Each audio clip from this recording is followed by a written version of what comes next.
Hi folks, it's me Michaela and welcome back to my channel. It is somehow October, so I am here to tell you about my September reading. And we are lucky here, we being me, but I guess maybe you because this kind of affects you as somebody who watches me. But I am out of the slump. In September, I crawled my way out of my reading slump. And so today, we're going to talk about the books I read to get myself out of said slump.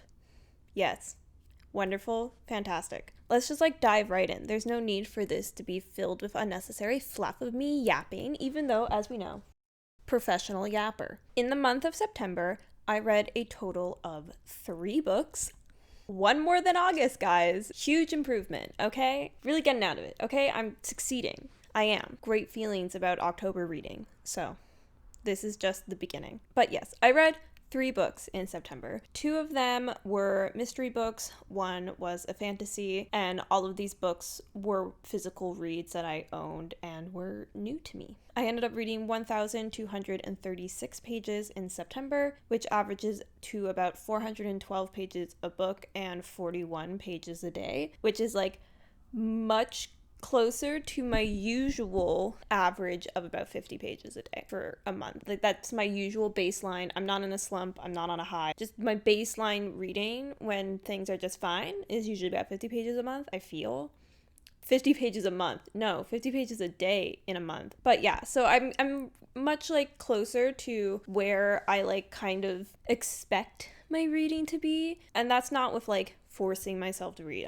I never force myself to read. If I don't want to do something, I don't do it. This is my hobby. But it's nice to be kind of on my way back up. I also had a very positive reading month. My average rating was a 3.8. No tragically horrible books read in September, thank goodness. The first book that I read to try and get myself out of the slump was Unbelievable by Sara Shepard. This is the 4th book in the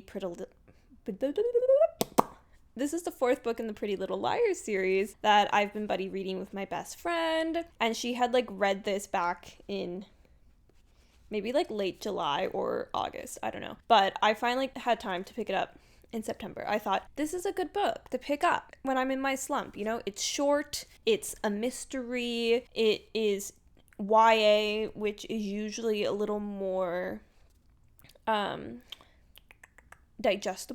easily digestible writing styles.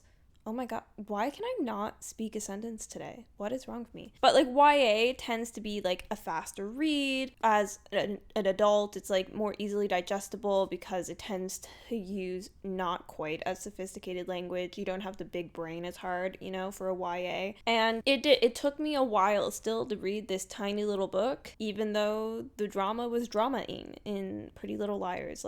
What do you expect?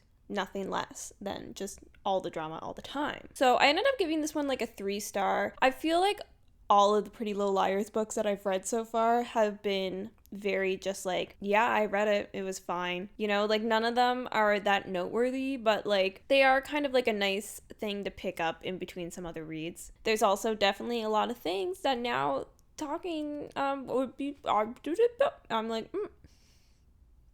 that's a little problematic, okay? But I mean, this was 2000s.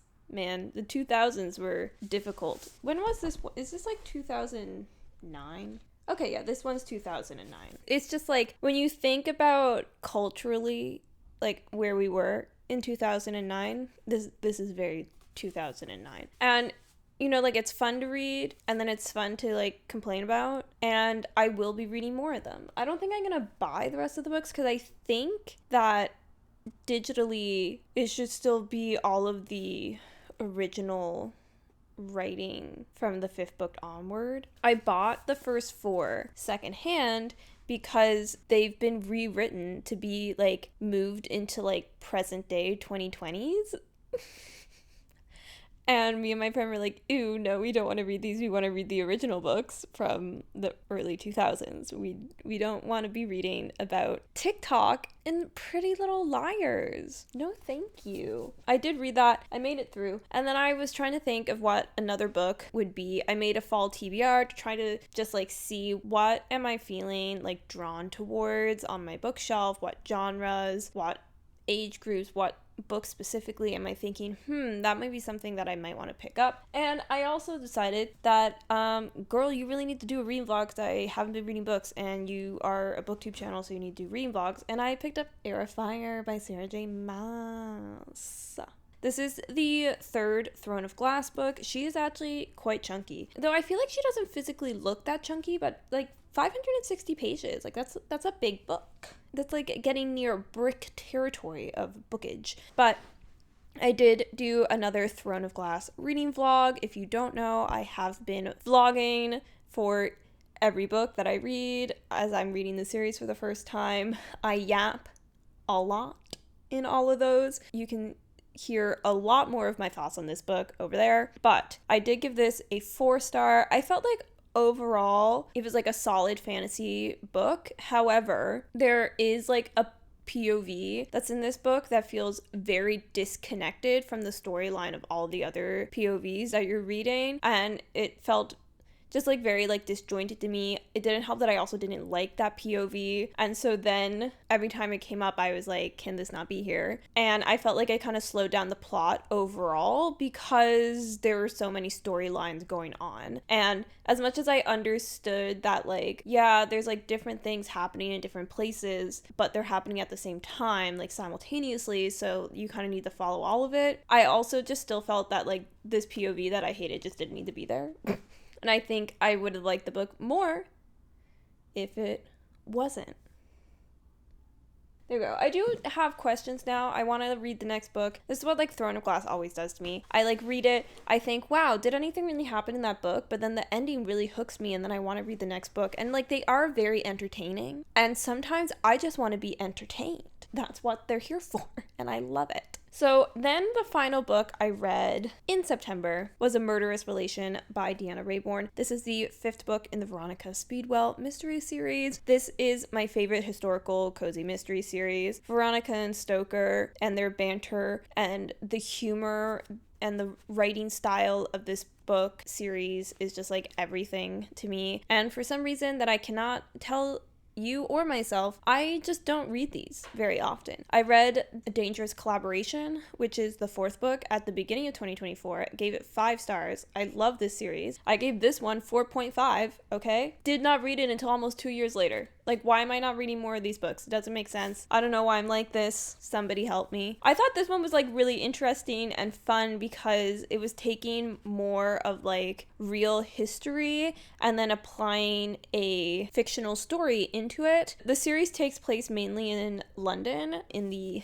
1880s, and so you're following Veronica and Stoker. This is 1888, for example, in this book, and the fictional story that Veronica and Stoker, the mystery they're dealing with, is happening in tandem with the Jack the Ripper events in London. And so I thought that was like a really interesting aspect that I really enjoyed in the book. And I don't know, I just like love I just have like a little special place in my heart for the Veronica Speedwell. It's always a good read. It's like a guaranteed good read. And I think that's partially why I saved them. I think I know it's going to be a really good read for me, so I want to like keep it until I need a good book, you know, and I just don't want to risk at all if it's going to be good or bad. I don't know if that makes any sense, but that's kind of where I'm at. Those are the 3 books that I read in September to get me out of my reading slump, and I have been successful. I am reading 2 other books right now. They will both be spoken about in October, so I won't